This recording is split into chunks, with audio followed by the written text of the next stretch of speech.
مجھے بھوٹان آئے ہوئے ابھی چند دن ہی ہوئے تھے۔ مجھے یہاں ایک اچھی جاب آفر ہوئی تھی، تنخواہ بھی بہت معقول تھی، اسی لیے میں نے پاکستان کے بجائے بھوٹان میں کام کرنے کو ترجیح دی۔ لیکن سارا مسئلہ میری رہائش کا تھا۔ یہاں پر رہائش بہت مہنگی تھی۔ اگر میں اپنی رہائش اپنے خرچے سے کرتا تو پاکستان کچھ بھی نہیں بھیج سکتا تھا۔ میری ساری تنخواہ شاید بھوٹان کے خرچے میں ہی نکل جاتی، اسی لیے میں ایک سستی جگہ ڈھونڈنے کے چکر میں تھا کہ جب میرے آفس کے مینیجر نے میرا یہ مسئلہ حل کر دیا۔ کہنے لگا ہمارا بہت بڑا گھر ہے، وہاں پر ایک انیکسی بالکل خالی ہے، ہم تمہیں وہ کرائے پر دے سکتے ہیں اور اس کا کرایہ بھی بہت کم لیں گے۔ یہ سن کر تو میں بے حد خوش ہو گیا۔ میں نے کچھ پیسے اس مینیجر کو ایڈوانس دیے اور اس کے ساتھ اس کے گھر چلا گیا۔ کافی بڑا سا بنگلہ تھا، باہر چھوٹا سا لان تھا اور ایک انیکسی الگ ہی ایک کونے میں بنی ہوئی تھی۔ گھر سے اس کا بالکل کوئی تعلق نہ تھا۔ گھر کی پچھلی جانب ایک بہت بڑا استبل بھی تھا جہاں پر اعلیٰ نسل کے گھوڑے پالے ہوئے تھے۔ میں نے اپنا سامان اس انیکسی میں رکھا۔ کھانے پینے کی مجھے کوئی فکر نہ تھی، سب کچھ اس مینیجر کی ذمہ داری تھی۔ میں تو کافی پرسکون ہو گیا تھا۔ مجھے گھر جیسا ماحول بھی مل رہا تھا اور وہ بھی بہت کم پیسوں میں۔ اور پھر انیکسی کا دروازہ کھولتے ہی باہر ہی خوبصورت لان دیکھ کر طبیعت صبح ہی صبح حشاش بشاش ہو جاتی تھی۔ شام کی چائے کے بعد میں اپنی انیکسی کے اندر بیٹھ کر ہی آفس کا کچھ کام اپنے لیپ ٹاپ پر کرنے لگا۔ انیکسی کے بیرونی دروازے کا شیشہ تھا اور پوری انیکسی میں جگہ جگہ کھڑکیاں لگی ہوئی تھیں جس سے پورا لان نظر آتا تھا۔ یہاں رہتے ہوئے مجھے چند دن ہی ہوئے تھے اور ان چند دنوں میں مجھے معلوم نہ تھا کہ مینیجر کے گھر میں رہتا کون کون ہے۔ ایک تو میں نے کوئی خاص توجہ نہ دی تھی اور دوسرا میں نے ابھی تک کسی کو لان میں ٹہلتے یا اٹھتے بیٹھتے نہیں دیکھا تھا کہ مجھے اندازہ ہوتا۔ میں اپنی انیکسی میں بیٹھا تھا، اگلے روز چھٹی تھی، اسی لیے میں لیپ ٹاپ پر کافی دیر اپنے کام میں مصروف رہا۔ میں نے کھڑکیاں ساری کھول رکھی تھیں، تازہ ہوا دل کو سکون پہنچا رہی تھی۔ جبھی مجھے انیکسی کے باہر کچھ آہٹوں کی آواز آئی۔ رات کافی گہری ہو چکی تھی، اسی لیے چار سو خاموشی کا راج تھا، اسی لیے ذرا سی آہٹ بھی سنائی دے رہی تھی۔ میں نے چونک کر دیکھا تو ایک لڑکی مجھے لان میں نظر آئی۔ دیکھنے میں تو وہ لڑکی ہی لگ رہی تھی جو ٹراؤزر شرٹ میں ملبوس تھی۔ میں نے کرسی پر بیٹھے بیٹھے ہی اسے دیکھا تھا۔ پہلے اس لڑکی نے محتاط نظروں سے پورے لان کو دیکھا۔ مجھے یہ بات اس کی بڑی متعجب سی کر گئی۔ میں نے اپنا لیپ ٹاپ بند کیا، کھڑکی کے پاس جا کر کھڑا ہو گیا۔ میری انیکسی میں صرف نائٹ بلب ہی جل رہا تھا۔ میں سگریٹ کا شوقین تھا، اسی لیے اس وقت بھی سگریٹ پی رہا تھا۔ میں نے کھڑکی کے پاس جا کر دیکھا، اس لڑکی کے بال کھلے ہوئے تھے اور کمر تک آ رہے تھے۔ اس کی پشت میری جانب تھی، میں اس کا چہرہ نہیں دیکھ پایا، لیکن اس کے ہاتھوں کی سفید رنگت کو دیکھ کر سمجھ گیا تھا کہ یہ لڑکی خوبصورت ہوگی۔ لیکن رات کے اس پہر وہ لان میں کھڑی کیا تانکا جھانکی کر رہی تھی؟ اس لڑکی نے پورے لان میں نظر دوڑائی۔ یہ شکر تھا کہ اس نے انیکسی کی جانب نہیں دیکھا، ورنہ میں اسے نظر آ جاتا۔ پھر میں نے دیکھا وہ لڑکی دھیمے دھیمے قدم اٹھاتی ہوئی اس بنگلے کے پچھلی جانب جانے لگی جہاں پر گھوڑوں کا استبل تھا۔ میں نے اپنے ہاتھ پر پہنی ہوئی گھڑی دیکھی تو اس وقت رات کے 2 بج رہے تھے۔ مجھے بڑی حیرت ہوئی کہ اس وقت یہ لڑکی چوری چھپے دوسری جانب بنے استبل میں کیا کرنے جا رہی ہے، وہ بھی ایسے چوروں کی طرح، کیونکہ اس نے پورے لان میں ایسے ہی دیکھا تھا کہ جیسے اسے کوئی دیکھ تو نہیں رہا۔ وہ چھپ چھپا کر پیچھے کی جانب جا رہی تھی۔ اس لڑکی کے پیچھے استبل میں جانا مجھے اتنا تفتیش ناک نہیں لگا جتنا کہ یوں چھپ چھپا کر جانا لگا تھا۔ وہ اپنے حلیے سے کہیں سے بھی مجھے چور یا کوئی ملازمہ قسم کی نہیں لگ رہی تھی۔ شاید مینیجر کی بیٹی تھی یا پھر مینیجر تقریباً 50-55 کے لگ بھگ عمر کا تھا، اور یہ لڑکی مجھے دور سے دیکھنے میں تو 22-23 سے اوپر کی نہیں لگ رہی تھی۔ میں سگریٹ پی رہا تھا اور اسی لڑکی کے بارے میں سوچنے لگا کہ رات کے اس پہر وہ پیچھے استبل میں کیا کرنے گئی تھی۔ وہاں تو اس وقت گھوڑوں کے علاوہ اور کوئی نہیں ہوتا۔ گھوڑوں کی دیکھ بھال کے لیے بھی مینیجر نے جسے رکھا تھا وہ بھی رات ہوتے چلا جاتا تھا۔ صبح میری تو چھٹی تھی، اسی لیے میں نے سوچا کہ دیکھتا ہوں یہ لڑکی واپس کب آتی ہے۔ میں سگریٹ پیتا رہا، کھڑکی پر کھڑا رہا۔ مجھے یہ احساس ہونے لگا کہ اگر وہ آئی تو سامنے اس کی نظر انیکسی پر ہی پڑے گی اور وہ مجھے دیکھ لے گی۔ میں نے نائٹ بلب بند کر دیا۔ اب انیکسی میں بالکل اندھیرا تھا۔ میں کھڑکی کے پاس جا کر دوبارہ کھڑا ہو گیا۔ 1 گھنٹہ، 2 گھنٹے، 3 گھنٹے بیت چکے تھے، وہ لڑکی واپس نہیں آئی۔ ان 3 گھنٹوں میں میرا دل کئی بار یہ سوال اٹھانے لگا کہ کیوں نہ میں چوری چھپے پیچھے جا کر دیکھوں کہ وہ استبل میں کرتی کیا ہے۔ لیکن پھر میری ہمت نہیں ہوئی کہ اگر اس نے مجھے دیکھ لیا تو کیا سوچے گی کہ میں کیوں اس کا پیچھا کر رہا ہوں۔ ایک غیر مناسب سی بات تھی۔ بہرحال 4 گھنٹے بعد جب ہلکی ہلکی روشنی آسمان پر پھیلنے لگی تو وہ لڑکی لان میں آئی، لیکن اس کی حالت دیکھ کر تو میرے ہاتھ سے جلتا سگریٹ گرا تھا۔ بری طرح سے وہ بدحواس تھی، چہرے سے پسینہ صاف کر رہی تھی، بال بالکل بکھرے ہوئے تھے، وہ یوں ہانپ رہی تھی جیسے نہ جانے ایسا کیا کر کے آئی ہو۔ اس کا پورا ٹراؤزر شرٹ پسینے سے گیلا ہو چکا تھا۔ اس نے دوبارہ سے لان میں ایک محتاط نظر گھمائی اور پھر جلدی سے گھر کے اندرونی جانب چلی گئی۔ اس کی غیر ہوتی حالت دیکھ کر میرے دل میں ایک عجیب خیال نے جنم لیا، لیکن میں نے خود کو جھٹکا کہ ایسا ممکن نہیں ہے۔ صبح میری آنکھ دروازہ کھٹکنے پر کھلی۔ میں رات کو بہت دیر سے سویا تھا، اسی لیے بڑا بمشکل ہی میں نے آنکھیں کھول کر دیکھا۔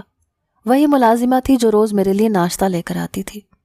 آج بھی اس کے ہاتھ میں ناشتے کی ٹرے تھی۔ میں نے بیزاری سے اٹھ کر دروازہ کھولا۔ اس نے ناشتے کی ٹرے رکھ دی، کہنے لگی آج کیا گھوڑے گدھے بیچ کر سوئے تھے؟ کب سے دروازہ پیٹ رہی ہوں، مجھے کیا کوئی اور کام نہیں ہے جو یہاں پر کھڑی تمہارا انتظار کرتی رہوں کہ لاٹ صاحب کب اٹھیں گے اور کب ناشتہ لیں گے؟ ملازمہ کے تیور کافی بگڑے ہوئے تھے۔ میں نے مسکرا کر کہا ایم سوری، ایکچولی رات کو کام زیادہ تھا اسی لیے دیر سے سویا تھا۔ وہ کہنے لگی آئندہ ایسی دیر کی تو پھر بھوکے ہی رہنا۔ اس سے پہلے کہ وہ جاتی مجھے رات والی لڑکی کا خیال آیا۔ میں نے سوچا ملازمہ کو تو پتا ہوگا کہ وہ لڑکی کون ہے۔ میرے سوال پر جو انکشاف اس نے مجھ پر کیا، میں تو دنگ سا رہ گیا۔ میں نے کہا کہ یہ مینیجر صاحب کے کتنے بچے ہیں؟ کہنے لگی مجھے کیا پتا۔ میں نے حیرت کا اظہار کیا۔ میں نے کہا وہ اس گھر میں رہتے ہیں، ظاہر ہے ان کے کوئی بیوی بچے بھی ہوں گے۔ وہ ملازمہ کہنے لگی یہ مینیجر کا گھر نہیں ہے۔ یہ کہہ کر وہ باہر چلی گئی اور میں سوچ میں پڑ گیا کہ یہ کیا چکر ہے۔ اگر یہ گھر مینیجر کا نہیں ہے تو اس نے مجھے یہاں پر کس حساب سے رکھا ہے، اور وہ خود اس گھر میں کیوں رہ رہا ہے؟ یہ گھر کس کا ہے؟ مجھے تو یہ خیال ستانے لگا کہ کہیں مینیجر نے میرے ساتھ کوئی دھوکے بازی تو نہیں کی، مجھے کسی چیز میں پھنسوانے کی کوشش تو نہیں کر رہا۔ ایک کے بعد ایک سوال میرے دماغ میں گھوم رہا تھا جب وہ مینیجر مجھے انیکسی میں آتے ہوئے دکھائی دیا۔ مجھے کہنے لگا تم نے ابھی تک ناشتہ نہیں کیا؟ میں چاہ رہا تھا کہ آج ہم سائٹ کا وزٹ کر لیتے۔ تم نے نقشہ تو بنا لیا ہے نا؟ میں ایک انجینئر تھا اور میری یہی نوکری تھی۔ ایک بہت بڑا پروجیکٹ تھا جہاں پر ہمیں اپارٹمنٹ اور سوئمنگ پول مارکیٹ وغیرہ بنانی تھی۔ میں اور مجھ جیسے بہت سے اور انجینئرز اسی کام میں لگے ہوئے تھے۔ میں نے کہا جی ہاں، بس ناشتہ کر لوں اس کے بعد چلتے ہیں۔ ناشتے کے بعد میں مینیجر کے ساتھ وہ جگہ دیکھنے چلا گیا جہاں پر ہمیں کام کرنا تھا۔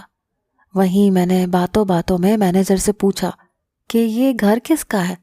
تو کہنے لگا یہ میرے سیٹ کا گھر ہے، لیکن میں ان کا قابل بھروسہ ملازم ہوں، اس لیے جب بھی وہ ملک سے باہر ہوتے ہیں تو سالوں سال واپس نہیں آتے، تو پھر مجھے ہی ان کے گھر پر رہنا پڑتا ہے۔ پھر مجھے وہ لڑکی یاد آ گئی۔ میں نے کہا مینیجر صاحب کیا آپ کے بیوی بچے بھی یہیں رہتے ہیں؟ وہ کہنے لگا کون سے بیوی بچے، میری تو ابھی شادی بھی نہیں ہوئی۔ یہ سن کر مجھے اور حیرت ہوئی۔ کہنے لگے میرے باس کی ایک بیٹی ہے جو یہاں رہتی ہے، چونکہ میں بچپن سے ہی یہ سب کچھ سنبھال رہا ہوں اسی لیے وہ مجھے چچا چچا کہتی ہے، بڑی پیاری بچی ہے۔ میرا ایک مسئلہ تو حل ہو گیا تھا، وہ لڑکی باس کی بیٹی تھی، لیکن ایک بات ابھی بھی دماغ کو الجھا رہی تھی کہ وہ رات کے وقت پیچھے استبل میں کیا کرنے جاتی تھی۔ پہلے میں نے سوچا کہ یہ بھی میں مینیجر سے پوچھ لوں، لیکن پھر میں نے کچھ بھی نہ کہا، کیونکہ جس طرح سے وہ لڑکی جا رہی تھی لگ رہا تھا کہ چوری چھپے ہی جاتی ہے۔ لیکن ایک سوال اور مجھے تنگ کرنے لگا کہ جب وہ پورے گھر کی مالکن تھی تو اسے کس بات کا ڈر تھا؟ وہ کیوں چھپ چھپ کر پیچھے اس استبل میں جاتی تھی؟ وہ تو کھلے عام جب چاہے جہاں چاہے جا سکتی تھی۔ ہم لوگ شام کے 7-8 بجے واپس آئے تھے۔ میں نے کھانا کھایا۔ رات کی کافی میں نے اپنی انیکسی میں ہی بنائی تھی۔ میرے پاس ایک الیکٹرک کافی میکر تھا۔ میں نے کافی بنائی اور لاشعوری طور پر اس لڑکی کا انتظار کرنے لگا۔ حالانکہ صبح میری ڈیوٹی تھی، مجھے آفس جانا تھا، لیکن پھر بھی مجھے اس لڑکی کا انتظار تھا۔ مجھے لگا جیسے آج وہ پھر آئے گی، اور وہی ہوا۔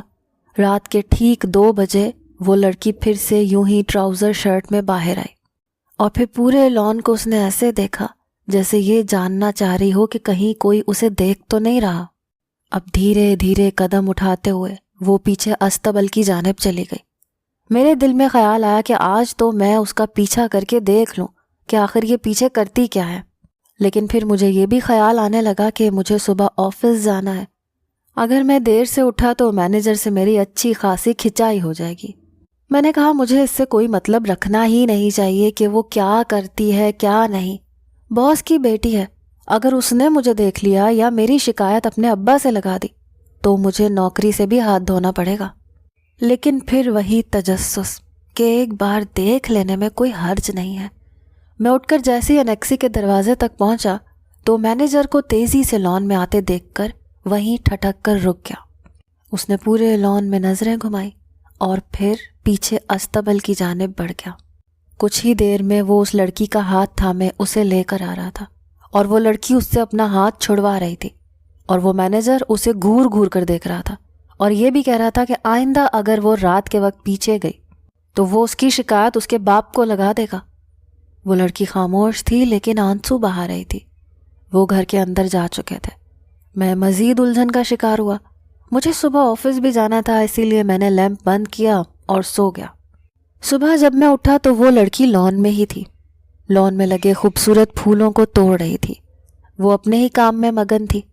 میں تیار ہو چکا تھا لیکن ناشتے میں ابھی وقت تھا، اسی لیے انیکسی سے باہر نکل آیا۔ دھیرے دھیرے چلتا ہوا میں لاؤنج میں آ گیا اور اس لڑکی کے پاس جا کر کھڑا ہو گیا۔ وہ شاید کوئی گانا گنگنا رہی تھی، بڑے اچھے موڈ میں لگ رہی تھی۔ پھولوں کو اس نے توڑ کر جب ہاتھوں سے اس کا گلدستہ سا بنا لیا تو ایک دم سے پیچھے پلٹی۔ میں اس کے بالکل پیچھے کھڑا تھا، اسی لیے مجھ سے ٹکراتے ٹکراتے بچی۔ مجھے حیرت سے دیکھنے لگی، پھر مجھ سے کہنے لگی، کون ہیں آپ؟ میں نے کہا آپ کا راز تھا۔ میری بات سن کر وہ کچھ گھبرائی۔ میں نے کہا میں پریشان نہ ہوں، میں اس انیکسی میں کرائے پر رہتا ہوں، آپ کے بابا کے آفس میں کام کرتا ہوں۔ یہ سن کر اس کے چہرے کی حیرت اور پریشانی دونوں ہی ختم ہوئی۔ پھر کہنے لگی، او ہاں یاد آیا، مینیجر صاحب نے مجھے بتایا تھا آپ کے بارے میں۔ ویسے بھی مجھے لڑکیوں سے دوستی کرنے کی عادت تھی، اسی لیے باتوں کا فن مجھے بہت اچھے طریقے سے آتا تھا۔ میں نے سوچا اس لڑکی سے دوستی کرنے میں کوئی حرج نہیں ہے۔ اب میں کیا اس کا پیچھا کروں، یہ دیکھوں کہ یہ پیچھے کیا کرنے جاتی ہے۔ بہتر ہے کہ اس سے دوستی کر لوں، یہ مجھے خود بخود سب کچھ ہی بتا دے گی۔ لیکن میں نہیں جانتا تھا کہ جو بات مجھے پتہ چلے گی وہ میرے ہوش اڑا کر رکھ دے گی۔ میں نے کہا ویسے تو آپ باس کی بیٹی ہیں، مجھے یہ بات کہنی تو نہیں چاہیے، لیکن میں یہاں پر بور ہوتا رہتا ہوں، اگر آپ مجھے تھوڑی سی کمپنی دے دیا کریں تو۔ میں نے جان بوجھ کر بات ادھوری چھوڑ دی۔ میری بات پر وہ مسکرانے لگی، کہنے لگی اکیلی تو میں بھی ہوتی ہوں، ٹھیک ہے جب میں فری ہوں گی تو میں آپ کے پاس آ جایا کروں گی۔ میں نے کہا تھینک یو سو مچ۔ ہماری باتوں کا سلسلہ چل نکلا تو اکثر شام کے وقت وہ میری انیکسی میں آ جاتی، مجھ سے پاکستان کے بارے میں پوچھتی، کبھی ادھر ادھر کی باتیں کرتی رہتی۔ کافی باتونی قسم کی لڑکی تھی، بہت جلد مجھ سے بے تکلف ہو چکی تھی۔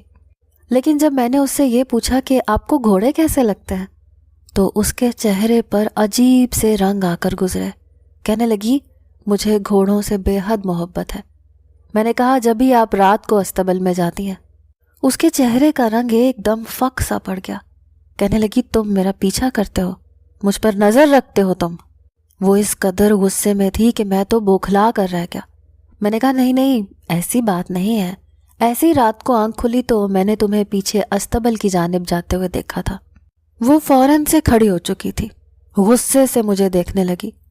میں تو اپنی بات کہہ کر پچھتایا۔ کہنے لگی آئندہ مجھے دیکھنے کی کوشش مت کرنا ورنہ تمہیں گھر سے باہر نکلوا دوں گی۔ میں نے کہا کہ میں نے ایسا کچھ نہیں کہا کہ تم اتنا برا مان جاؤ، لیکن اس لڑکی نے میری بات سنی ہی نہیں، فوراً ہی غصے سے میری انیکسی سے باہر نکل گئی۔ میں تو اپنا سر پکڑ کر بیٹھ گیا۔ کہ کہیں وہ میری شکایت باس سے نہ لگا دے۔ اس بار میں نے رات کو انیکسی کی ساری لائٹس بند کر دیں۔ رات کو مجھے آہٹوں کی آواز تو آئی، لیکن میں نے اٹھ کر دیکھنے کی ہمت نہیں کی۔ لیکن ایک سوال مجھے اندر سے بے چین کیے ہوئے تھا، وہ یہ کہ آخر وہ پیچھے کرنے کیا جاتی ہے۔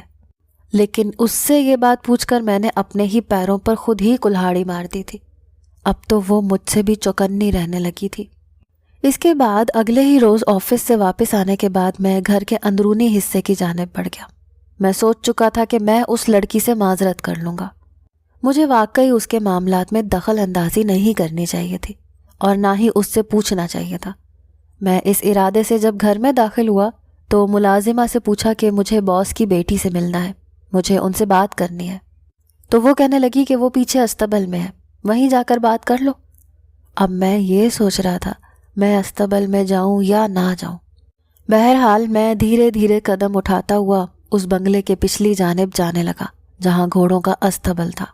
جب میں استبل کے پاس پہنچا تو میں نے دیکھا کہ وہ اپنے گھوڑے کو اپنے ہاتھوں سے نہلا رہی تھی، اسے پانی ڈال رہی تھی، اور گھوڑا اس سے کافی مانوس تھا۔ میں حیرت زدہ رہ گیا کہ وہ مالک کی بیٹی ہو کر گھوڑے کو خود کیوں نہلا رہی ہے، حالانکہ وہاں پہلے سے ہی گھوڑوں کی دیکھ بھال کے لیے ایک ملازم موجود تھا۔ جب اس کی نظر مجھ پر پڑی تو اس نے مجھے غصیلی نظر سے نوازا۔ میں اس کے پاس آ گیا۔ میں نے کہا میں کل کی بات پر بہت شرمندہ ہوں، مجھے واقعی آپ کی ذاتیات میں دخل اندازی کا کوئی حق نہیں تھا، آپ مجھے معاف کر دیں۔ لیکن اس نے مجھے کوئی جواب نہیں دیا۔ کہنے لگی آپ اپنے کام سے کام رکھا کریں۔ میں نے کہا پلیز مجھے معاف کر دیں، میں واقعی بہت شرمندہ ہوں۔ کہنے لگی آپ کو شاید اس بات کا ڈر ہے کہ کہیں میں آپ کی شکایت اپنے باپ سے نہ لگا دوں اور کہیں وہ آپ کو نوکری سے نہ نکال دے، بس آپ اسی لیے مجھ سے معذرت کر رہے ہیں۔ بات اس کی 100% درست تھی۔ مجھے یہی ڈر لگ رہا تھا کہ کہیں وہ اپنے باپ سے نہ کچھ کہہ دے۔ اس کے منہ سے یہ سن کر میں نے فوراً انکار کر دیا۔ میں نے کہا نہیں ایسی کوئی بات نہیں ہے، نوکری کا کیا ہے، وہ مجھے اور مل جائے گی، لیکن میں واقعی شرمندہ ہوں۔ میری بات سن کر اس نے کہا کہ ٹھیک ہے، میں نے آپ کو معاف کیا۔ میں نے کہا پلیز آپ مجھ سے ویسے بات چیت کر سکتی ہیں جیسے پہلے کرتی تھیں۔ کہنے لگی ٹھیک ہے، میں کوشش کروں گی، ورنہ ایک بار میرا دل جس شخص سے دکھ جائے میں دوبارہ اس سے کلام نہیں کرتی۔ یہ کہہ کر وہ دوبارہ گھوڑے کو نہلانے لگی۔ میں وہاں سے واپس آ گیا۔ 2-3 ماہ تو میں نے دوبارہ دیکھنے کی کوشش ہی نہیں کی کہ وہ لڑکی کب پیچھے استبل میں جاتی ہے، کب واپس آتی ہے۔ لیکن ایک بار میں نے دیکھا وہ بڑی بے چینی سے پیچھے استبل کی جانب گئی، بالکل بھاگتے ہوئے۔ یہ دیکھ کر مجھے ذرا تشویش ہونے لگی۔ میں نے کہا کہ یہ بات اب تو کافی پرانی ہو گئی ہے اور اب وہ مجھ پر بھروسہ بھی کرنے لگی ہے، اب وہ مجھ پر شک نہیں کرے گی۔ بس ایک بار مجھے یہ دیکھنا تھا کہ وہ پیچھے جاتی کیوں ہے، اور وہ بھی رات کے اس پہر۔ میں نے اپنی انیکسی کا دروازہ کھولا، دھیرے سے چلتا ہوا پیچھے استبل کی جانب جانے لگا۔ تبھی میرے پاؤں اس لڑکی کی سسکیوں کی آواز سن کر وہیں تھم سے گئے۔ وہ رو رہی تھی۔ وہ کیوں رو رہی تھی؟ میں نے دھیرے دھیرے اپنے قدم آگے بڑھائے۔ جیسے ہی میں نے استبل کی جانب دیکھا تو میرے ہوش اڑ کے رہ گئے۔ بے اختیار میں نے اپنے منہ پر ہاتھ رکھ کر اپنی بے ساختہ اٹھنے والی چیخ کو روکا تھا۔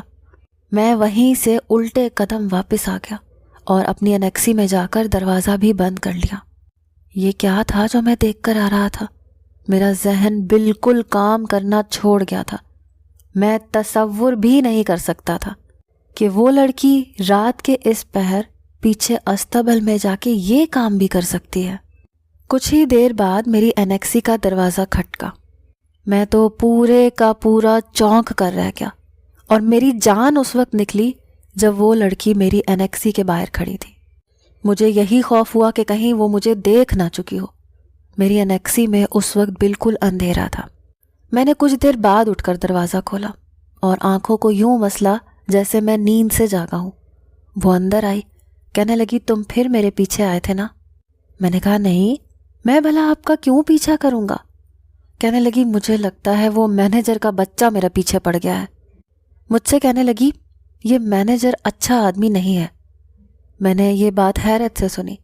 کہنے لگی میں اس سے پیچھا چھڑوانا چاہتی ہوں، لیکن میں اس لیے چپ ہوں کیونکہ اس نے میرے والد کا سارا کام اپنے قابو میں کر رکھا ہے، اور میں ابھی صرف 12ویں جماعت میں ہوں۔ جب تک میں خود بزنس سنبھالنے جتنی نہیں ہو جاتی، اس کو برداشت کرنا میری مجبوری ہے۔ لیکن مجھے لگتا ہے جیسے یہ اندر ہی اندر میرے باپ کی ہر چیز پر قبضہ کرنے لگا ہے۔ میں نے کہا تو پھر آپ کو چاہیے کہ آپ اپنے والد سے یہ بات کہیں۔ یہ بات سن کر وہ آنسو بہانے لگی، کہنے لگی تم سچ نہیں جانتے، کبھی کبھی تو دل چاہتا ہے کہ میں تم پر بھروسہ کر لوں، تمہیں سچ بتا دوں۔ میں نے کہا آپ مجھ پر بھروسہ کر سکتی ہیں۔ اس نے میرا ہاتھ پکڑا، مجھے پیچھے استبل میں لے گئی۔ کچھ دیر پہلے میں نے اسے گھوڑوں کے استبل میں جاتے دیکھا تھا۔ اس نے اپنے گھوڑے کو کھولا اور اسے ایک کونے کی جانب باندھ کر نیچے بیٹھ گئی، لیکن مجھے وہاں صرف گھوڑا ہی نظر آ رہا تھا کیونکہ نیچے لکڑی کا جالا تھا۔ اس کے بعد وہ گھوڑا اچھلنے لگا۔ میں پریشان سا ہو گیا کہ نہ جانے وہ لڑکی کیا کر رہی تھی۔ یہی دیکھ کر میں واپس پلٹ آیا تھا، لیکن اب وہ لڑکی خود مجھے وہاں لے کر جا رہی تھی۔ میں نہیں جانتا تھا کہ یہ مسئلہ کیا ہے۔ میں اس لڑکی کے بارے میں برا نہیں سوچ سکتا تھا کیونکہ وہ ایسی تھی نہیں، لیکن نہ جانے وہ اس وقت کیا کر رہی تھی۔ لیکن یہ راز بھی میرے سامنے کھل گیا۔ وہ مجھے استبل کی دوسری جانب لے گئی۔ وہاں اس نے گھوڑا پہلے سے ہی باندھا ہوا تھا اور وہ گھوڑا آنسو بہا رہا تھا، تھوڑا اچھل بھی رہا تھا۔ میں نے کہا اسے کیا ہوا ہے؟ کہنے لگی یہاں میرے بابا کی قبر ہے۔ یہ سن کر تو میں دم بخود سا رہ گیا۔ میں نے کہا آپ کے بابا مر چکے ہیں؟ لیکن وہ مینیجر تو… وہ کہنے لگی کہ اگر اس مینیجر کو یہ خبر ہو گئی کہ میرے بابا مر چکے ہیں تو وہ ہر چیز اپنے نام کر لے گا۔ میں نے اپنے بابا کی موت کا کسی کو نہیں بتایا۔ وہ رات کے ٹائم ہی انتقال کر گئے تھے۔ یہ 2 سال پرانی بات ہے۔ میں نے اپنے بابا کو یہیں دفنا دیا تھا۔ بس یہ گھوڑے جانتے ہیں کہ میرے بابا انتقال کر چکے ہیں۔ میں نے اس مینیجر سے یہی کہا ہے کہ میرے بابا بیرون ملک گئے ہیں، مجھے بس اپنی تعلیم مکمل ہونے کا انتظار ہے، جب میں اس کے اختیار سے سب کچھ لے لوں۔ لیکن یہ بار بار مجھ سے پاور آف اٹارنی کے پیپر سائن کرنے کے لیے کہتا ہے کہ جب تک آپ بڑی نہیں ہو جاتی سارے معاملات میرے حوالے کر دیں۔ میں اپنے بابا کا خوف دلا دیتی ہوں تو یہ چپ ہو جاتا ہے۔ میں یہاں پر اپنے بابا کی قبر پر آتی ہوں، ان کے ساتھ بیٹھ کر باتیں کرتی ہوں، اور یہ گھوڑے میرے بابا سے بہت محبت کرتے ہیں، اسی لیے ان کی قبر پر آتے ہی یہ رونے لگتے ہیں، پاؤں مارنے لگتے ہیں۔ یہ سب جان کر مجھے بہت افسوس ہوا تھا۔ میں نے اس لڑکی کی مدد یوں کی کہ میں نے اس سے شادی کر لی اور اس کے بعد کاروبار کو خود سنبھالنا شروع کر دیا۔